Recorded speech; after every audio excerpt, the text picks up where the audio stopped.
ಈಗ ಉದಾಹರಣೆಗಾಗಿ ಭಾಳಷ್ಟು ಜನ ತಿಳಿದು ಮಾತಾಡ್ತಾರೆ, ಎಲ್ಲಿದಪ್ಪ ಅದು. ಈಗ ಫಾರ್ ಎಕ್ಸಾಂಪಲ್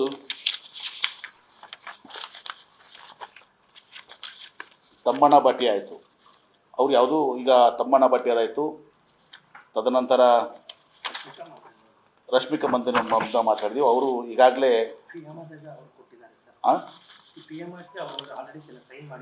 ಅವ್ರು ಬೇರೆ ಕಡೆ ಸೈನ್ ಮಾಡಿದ್ದಾರೆ, ಅದಕ್ಕೆ ರಶ್ಮಿಕಾ ಮಂದನ ನಮ್ಗೆ ಆಗೋದಿಲ್ಲ ಅಂತ ಹೇಳಿದರು.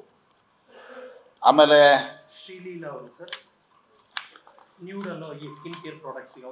ಶ್ರೀಲೀಲಾ ಅನ್ನೋರು ಇವತ್ತೊಂದು ದಿವಸ ಯಾವುದಕ್ಕೆ ಅದು ನ್ಯೂಡ್ ಅಂತ ಹೇಳಿ ಸ್ಕಿನ್ ಕೇರ್ ಪ್ರಾಡಕ್ಟ್ಸ್ಗೆ ಈಗಾಗಲೇ ಅವ್ರು ಸೈನ್ ಮಾಡಿದ್ದಾರೆ, ಅವರು ಸಿಗಲ್ಲ ಅಂತ ಹೇಳಿದ್ದಾರೆ. ಪೂಜಾ ಹೆಗ್ಡೆ ಅವರು ಕೂಡ ನಾನು ಅವೈಲೇಬಲ್ ಇಲ್ಲ ಅಂತ ಹೇಳಿದ್ದಾರೆ, ಗಾರ್ನಿಯರ್ ಇದಕ್ಕೆ ನಾವು ಇದು ಮಾಡಿದ್ದೀವಿ ಅಂತ ಹೇಳಿದ್ದಾರೆ. ಆಮೇಲೆ ಕಿಯಾರಾ ಅದ್ವಾನಿ ಅವರು ಪಾಂಡ್ಸ್ ಮತ್ತು ನಾವು ಇನ್ನಿತರ ಇದಕ್ಕೆ ನಾನು ಮಾಡಿದ್ದೀನಿ ಅಂತ ಹೇಳಿದ್ದಾರೆ. ಹೀಗಾಗಿ ಅದೇ ಸುಮ್ಮನೆ ಕೇಳ್ತಾ ಇದ್ದೀನಿ, ಇದೆಲ್ಲ ಹೇಳೋ ಕೆಲಸ ಅಲ್ಲ. ಇವತ್ತು ಹೀಗಾಗಿ ಇದನ್ನೆಲ್ಲವನ್ನ ಇದು ಮಾಡಿ ಇವತ್ತು ನಾವು ಪ್ಯಾನ್ ಇಂಡಿಯಾ, ಯಾಕೆ ನಮಗೆ ಮೈಸೂರು, ದಯವಿಟ್ಟು ಪ್ಲೀಸ್, ಮೈಸೂರು ಸ್ಯಾಂಡಲ್ ಸೋಪು ಇವತ್ತು ನಾವು 18% ಕರ್ನಾಟಕದಲ್ಲಿ ಮಾರಾಟ ಆಗ್ತದೆ. ಇನ್ನು ಉಳಿದಂಥ 82% ಬೇರೆ ಬೇರೆ ರಾಜ್ಯದಲ್ಲಿ ಆಗ್ತದೆ. ನಾವು ಪ್ಯಾನ್ ಇಂಡಿಯಾ ಅಪೀಲ್ ಹೊಂದಬೇಕು. ಇದರ ಅರ್ಥ ಕನ್ನಡಿಗರು ನಾವು ಕನ್ಸಲ್ಟ್ ಮಾಡಿಲ್ಲ ಅಂತ ಇದನ್ನು ನೋಡಿದ್ದೀವಿ. ಎಲ್ಲ ಹೆಸರುಗಳು ಪ್ಯಾನ್ ಇಂಡಿಯಾ ಅಪೀಲ್ ಇದ್ದಂಥ 5-6 ಹೆಸರುಗಳನ್ನ ನೋಡಿದ್ದೀವಿ.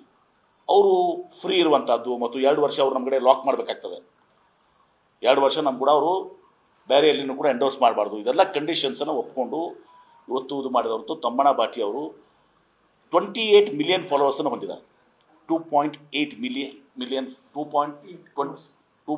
ಕ್ರೋರ್ಸ್ 2.8 ಕೋಟಿ ಫಾಲೋವರ್ಸನ್ನು ಹೊಂದಿದ್ದಾರೆ.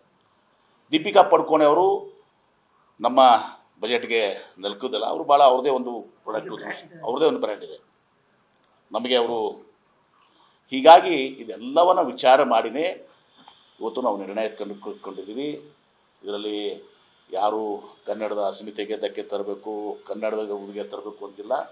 ಇವತ್ತು ಅಧೋಗತಿಗೆ ಹೋಗಿದಂಥ ಮೈಸೂರು ಸ್ಯಾಂಡಲ್ ಸೋಪನ್ನು KSTLನ ನಾವು ಭಾಳ ದೊಡ್ಡ ಮಟ್ಟಕ್ಕೆ ಇವತ್ತು ನ್ಯೂಸ್ನ ಬೆಳೆತಿದ್ವಿ. ಇನ್ನೊಂದು ಯೂನಿಟನ್ನು ಕೂಡ ನಾವು ಮಾಡ್ತಾಯಿದ್ದೀವಿ ಈಗ ವಿಜಯಪುರದಲ್ಲಿ. ಆ ಕಡೆ ಟ್ರಾನ್ಸ್ಪೋರ್ಟೇಷನ್ ಇದು ಆಗಬೇಕು ವಿಜಯಪುರದಲ್ಲಿ ಮಾಡಿ ಇನ್ನೂ ಇದನ್ನು ಭಾಳ ದೊಡ್ಡ ಎತ್ತರಕ್ಕೆ ಹೋಗಬೇಕು.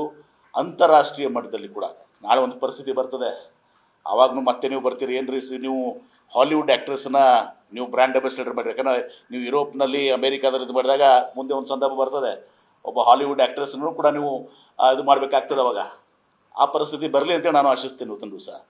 ಹೀಗಾಗಿ ನಮಗೊಂದು ಉದಾಹರಣೆ ಕೊಡ್ತೇನೆ, ಇದಲ್ಲಿದೆಪ್ಪ ಗ್ರೋತ್ FMCG ಅದೆಲ್ಲ. ನ್ಯೂಸ್ ಫಸ್ಟ್ ನಿರ್ಭೀತಿಯಿಂದ ನಿಮ್ಮ ಪರವಾಗಿ.